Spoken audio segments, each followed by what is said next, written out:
Hello everyone and welcome back to TowerGate. It is TowerGate day number 1237, 1237.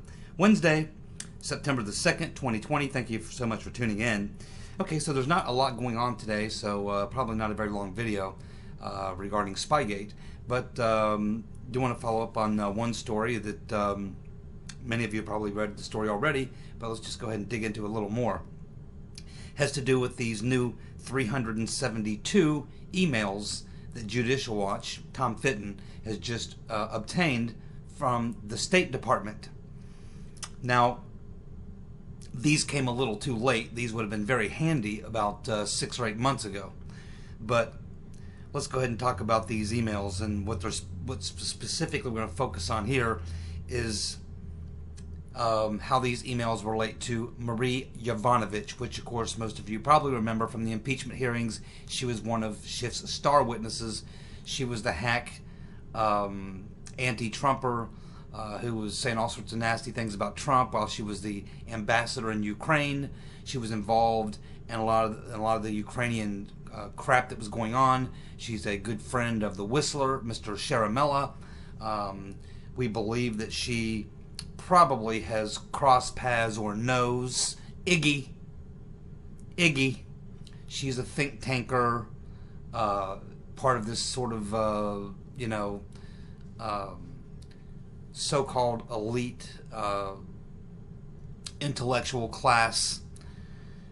She was really her career was on track, so that a lot of people believed that if the Right Reverend Clinton had won the election in 2016, Yovanovitch might very well have been one of her top picks for Secretary of State, or certainly a higher level position in the State Department. So she was all in for the Right Reverend Clinton and was doing everything she could during the 2016 election to help the Right Reverend and to hurt Trump. She was involved in a lot of things, and we know there was a lot of things going on in Ukraine, and she was up to her eyeballs in all of it. Now, we have known this just from circumstantial evidence. We have known this. But now Tom Fitton has received 372 pages of records from the State Department which clearly show something, as I said, that we already pretty much knew or suspected, was that Marie Yovanovitch was monitoring people who were digging into and investigating the lawlessness and the corruption going on in Ukraine, specifically with the demo commies, and more specifically with Burisma Joe. Judicial Watch has now obtained these 372 pages of records from the State Department that show Yovanovitch was monitoring Trump Jr., Rudy Giuliani, Dan Bongino, Sebastian Gorka, John Solomon, Jack Posobiec, Sarah Carter, Lou Dobbs, Michael McFaul, and Pamela Geller. The documents also show that a State Department contractor had advised his colleagues that the monitoring of these individuals was probably illegal and was a violation of the Privacy Act of 1974. They were also tracking search terms and seeing who was Googling up certain search terms.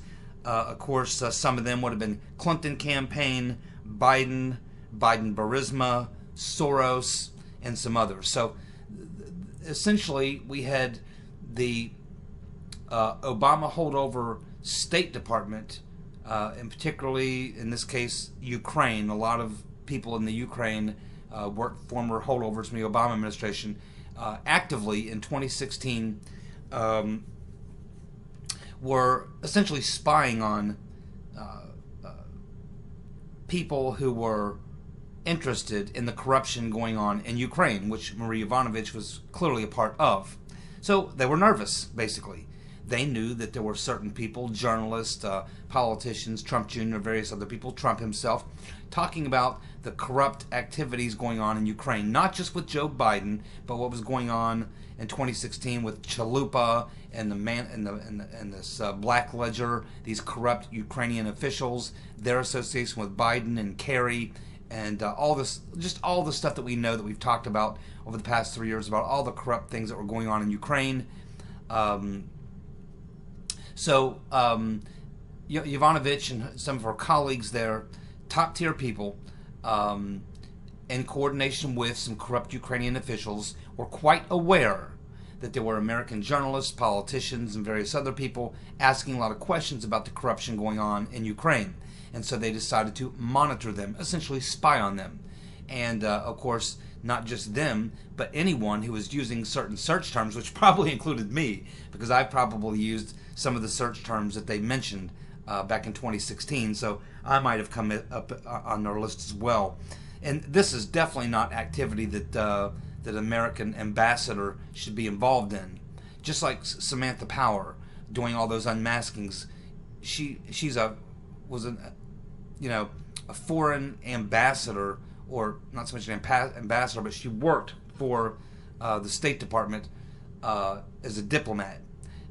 These people are not supposed to be investigating things like this. They're not supposed to be doing unmaskings. They're not supposed to be running these types of spy programs, especially on a political candidate. And of course, we know that even after Trump was elected, Yovanovitch, right after he was elected, was telling people, oh, well, ignore whatever Trump says. Don't worry about what Trump says to do in regards of policy or anything like that, because he's probably not going to be around very long. We're going to get rid of him or whatever. And so this is an ambassador openly talking about ignoring the newly elected president, basically telling her colleagues and other people in the Ukraine, government officials, don't listen to the new president. We're just going to do what we want to do. Screw the president. He's probably going to be, impeached or thrown out of office anyway. This is exactly what was going on, and this is why she was eventually canned by Trump, and I believe it was April of 2017. And of course, we know that she was up to her eyeballs in the impeachment hoax.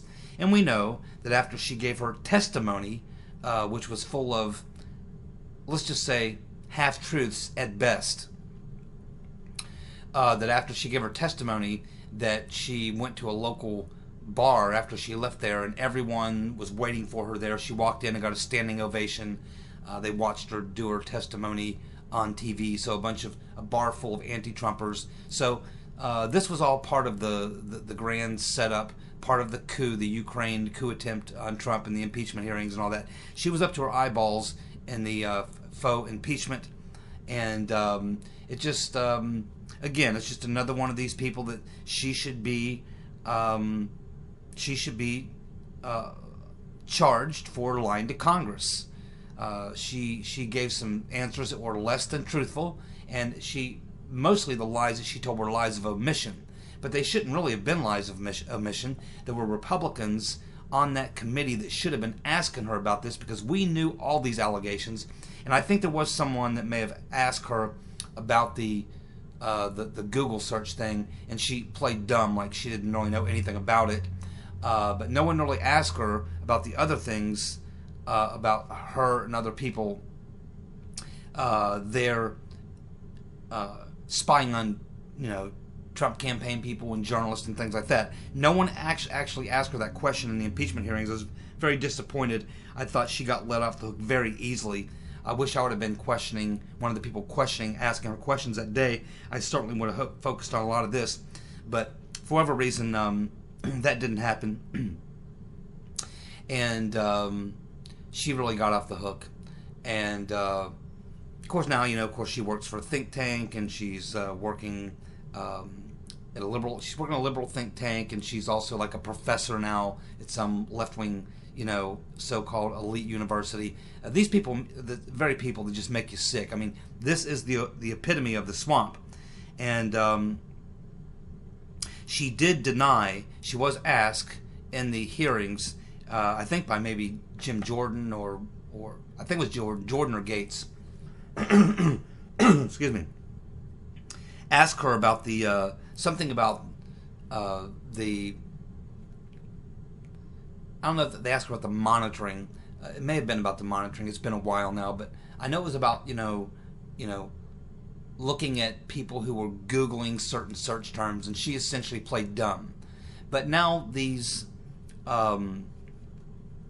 new documents that Judicial Watch has received shows that she clearly was one of the top 3 people who were being kept informed of this entire operation to monitor and spy on all the people I mentioned and some others I didn't mention. She was totally in the loop. These communications were directed to her, her deputy, and the number 3 people. So the top, her, and the number 2 and the number 3, all in that loop. And probably Vindman and people like that were probably in that loop as well. Sharamella, she's in that group, the Vindman Sharamella group. And they were probably all being read in on these things and knew about these things, were involved in these things. And it's a shame that she wasn't pressed on that.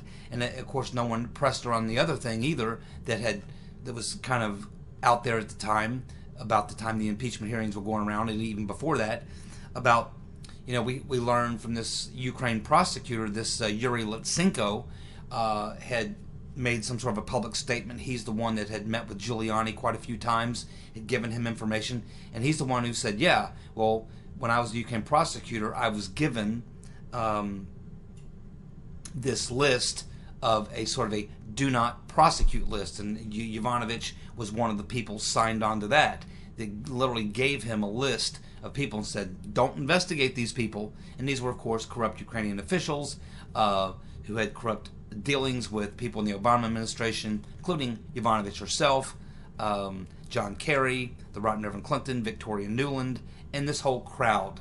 So Yovanovitch was very involved in the coup, the Ukraine fake impeachment coup. She was involved in the 2016 muckraking against Trump, along with corrupt Ukrainian officials. She was involved in being part of this little group or subgroup with Sharamella and Vindman and these other people to help cook up the scheme. So she's a very connected player. She's was considered a very senior type State Department official, and again, she was on the top tier list of possible Secretary of State under the Right Reverend Clinton had she won the election. It would have probably either been her or Victoria Nuland.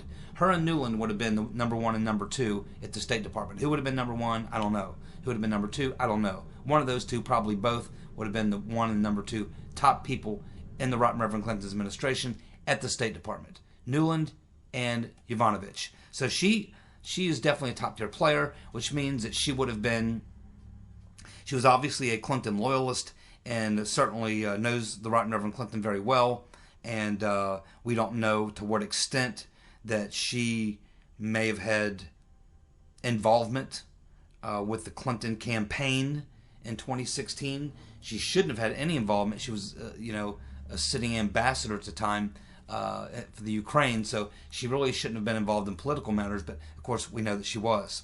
So these new emails at Judicial Watch has essentially proven that Yovanovitch's testimony during the so-called impeachment hearings was, at very least, was some half-truths. She was never really asked, unfortunately, some of the other questions, but she essentially lied by omission, because as they were talking about various things that were going on, she withheld and omitted what would have been critical information that members of that committee would have wanted to know, members of the media should have been asking about, and citizens of the country certainly should have known about. Yet she withheld all that information. And that's a lie of omission. Information that you know would be substantial, informative, or information that people should know about, that she had, that she neglected to come forward with. She didn't. She wasn't honest in her testimony. Now, nothing will happen to Yovanovitch. You'll never hear a word about this. This won't be investigated. The Congress won't investigate it. The Attorney General won't investigate it. The FBI won't investigate it. The State Department Inspector General won't investigate it. Nobody will investigate. Marie Yovanovitch is on Easy Street, and she's just sitting back, biding her time at a think tank, waiting for the next opportunity for a Democrat to win the White House, and then she'll end up in a high-level position because of her efforts. During 2016, 2017, she'll be loved and admired for the effort she made to take out Trump in a coup, being part of all that. She'll be loved and admired, respected for her efforts in 2016 to try to rig the election against Trump. So she is a darling of the far left. She is a creature of the swamp, and therefore she will be protected. And she has all the right friends in low places. And that's pretty much how that story goes. So now, had the State Department released these, and of course Judicial Watch had to go to court to get these documents, had they been given to Judicial Watch when they first requested them close to, over a year ago, that means that we would have had these documents prior to the impeachment hearings. Now do you know why?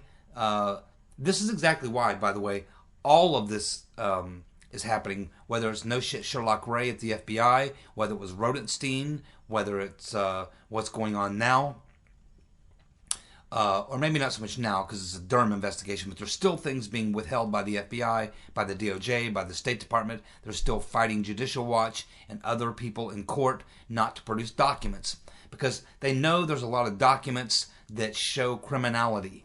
And they believe if they can just delay and delay and delay and delay, that by the time it finally comes and the day comes that they finally, and they know the day is coming, when they finally have to turn over the documents will no longer really be relative because everything that would have happened would have been, 10 years in the rearview mirror. So they just need to drag everything out. That's what this has been since Trump got elected, and particularly since the impeachment. Since Trump got elected, and especially after the impeachment failed, after the Mueller investigation failed, it's been just a constant feet dragging of information, and it's really disappointing because we do have, Ratcliffe over there is ODNI. You got Attorney General Barr. We're rid of a lot of the bad folks that were from the SEC that were all there. I think we got a pretty good chief of staff now, Mark Meadows. You got some pretty good people around Trump right now, but as we can see, the establishment, the swamp, still continues to withhold documents, witnesses, despite the fact that you have an ongoing investigation with Durham. It's still the swamp, and they will hold on to the evidence as long as they possibly can, because if they can hold on to it long enough, when it finally comes out, just like this. Now, see if this would have come out 7-8 months ago, if these documents would have been turned over right when Judicial Watch would have requested them, they would have blown Yovanovitch out of the water. She never would have been able to come and testify because her credibility would have been shot. And the last thing she'd want is to be called in to testify, knowing that this information is in the public domain. She would be herself fully on defense. But they were able to withhold all this information, just like they're withholding information on the whistler, Atkinson, Schiff's dealings and his committee with the whistleblower and Atkinson. All this stuff is being buried, withheld, some of it by Schiff himself, some of it by the Inspector General, the IG. It's just the swamp is the swamp, and the swamp takes care of its own. And that's why it is so difficult to try to bring these people to justice, because the evidence that you need to convict these people for their crimes is in their possession, and they don't turn over the evidence that will convict themselves. They hold on to it, and they know that they can drag this stuff out in court for years and years and years. Look how long the Right Reverend Clinton. Benghazi happened a long time ago, and her lawyers and the State Department and the DOJ.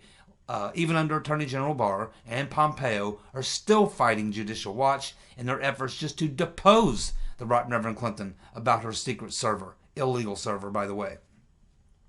Still fighting it, never ending. Maybe someday Judicial Watch will actually get all the documents they're asking for, and they'll actually get to depose the Rotten Reverend, by which time everything will be 10 years in the rearview mirror and nothing will ever be done about it. Because what do they always say? Well, that happened a long time ago. It's water under the bridge. We have certain crimes in this country where they have a statute of limitations. I'm not a big fan of that, particularly in the real heinous crimes. Now, certain crimes, I think, like murder, rape, things like that, you can go back 100 years. But I think when it comes to government officials, they should be held to really high standards, and they should never be able to withhold documents. I mean, we have a right we own those documents. These documents do not belong to whoever's serving that office at the time. They don't belong to that government agency. They belong to the people. We own those documents. And if we want to have a look at everything, we should be able to see it. You got to say specifically what you want to see, and they should send it to you. And of course, they fight things in court, and there shouldn't be any court hearings. Shouldn't be any fighting. Should be, we want this document.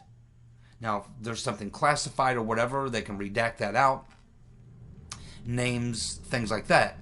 But for the most part, there should never be. It shouldn't have to be like getting a root canal to get documents that we, the people, own. But you can see it takes years and years. Judicial Watch has to go to court to get these documents. ACLJ, Sekulo's group, they're constantly in court trying to get documents, and he's the president's lawyer. And that just shows you how deep the swamp is that it is a very powerful force unto itself. I mean, we have the executive, legislative, and judicial branches of government. We're supposed to have these three branches of government which serve as checks and balances on each other.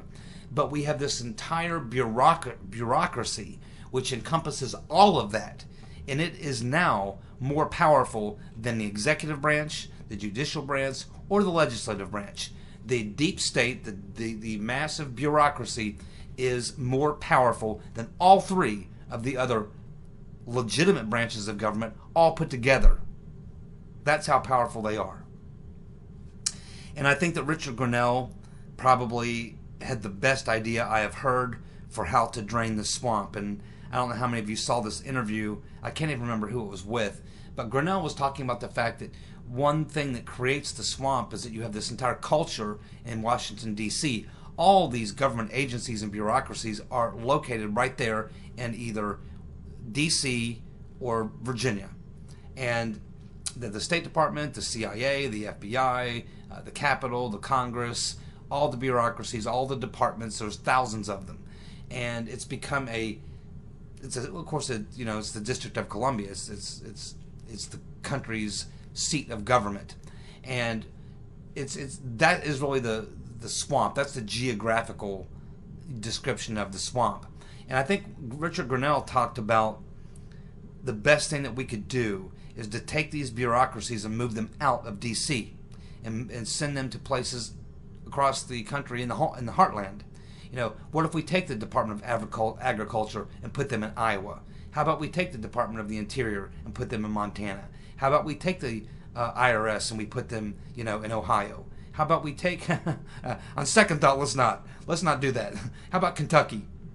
Let's take all of these bureaucracies, government agencies, even Department of Justice. Let's move them out of D.C. Let's put them in like Mississippi. Let's put the FBI, headquarter them in like Louisiana or something. Let's put the CIA. Well, actually, we should just abolish the CIA.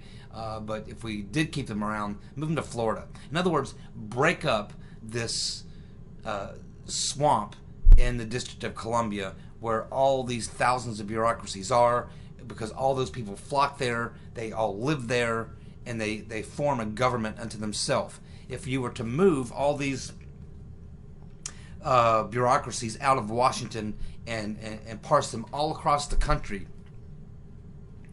you would likely have a very difficult time of creating or maintaining this type of a deep state culture, because you would have people working in these places, that live there. You'd have people, say you have some department of the government in Kentucky, where you're going to have Kentuckians working there. Yeah, there'll be some transplants from the city, from D.C. or New York or whatever, that would be in these departments, but they would largely be made up of these types of people, and they would actually work and live in an area outside the swamp, outside the big metro areas. They would be in these small towns or small cities all across rural America, where the values and the culture is totally different, and it would break up the culture that you have, which is a big part of what makes up the swamp. It's the culture. It's a culture of corruption. It's a culture of these so-called elitist type people, and that's what you want to break up. And that's what Richard Grinnell was talking about. And I think that he's had that conversation with Trump. I think it's something Trump definitely has looked into. It's one of them things probably on his agenda list, but right now it's probably not the top of the list because he's dealing with so many other things. Trump has a million things on his plate, but ultimately it's something I would like to see before Trump leaves office, is some sort of a executive action, and I think this can be done through executive action, to move a lot of these bureaucracies out of the swamp, because I see that as the only way that we're ever going to be able to drain the swamp. The president's going to get, it tops 8 years, and I believe he will be reelected overwhelmingly and serve a second term. But that'll come and go. And when Trump is gone, there's only one Trump. There'll never be another Trump. There's no other Trumps coming along. And we'll be back to pretty much swamp politics as usual. So it would be nice if Trump could do something that would leave a lasting impression on the deep state, a major move to begin this long process of draining the swamp. And I do think that Grinnell is right on target when he talks about moving these bureaucracies out of D.C. I think that that's a very good move, and I hope that we'll see something like that, because again, here we have Yovanovitch, the evidence now in the possession of Judicial Watch.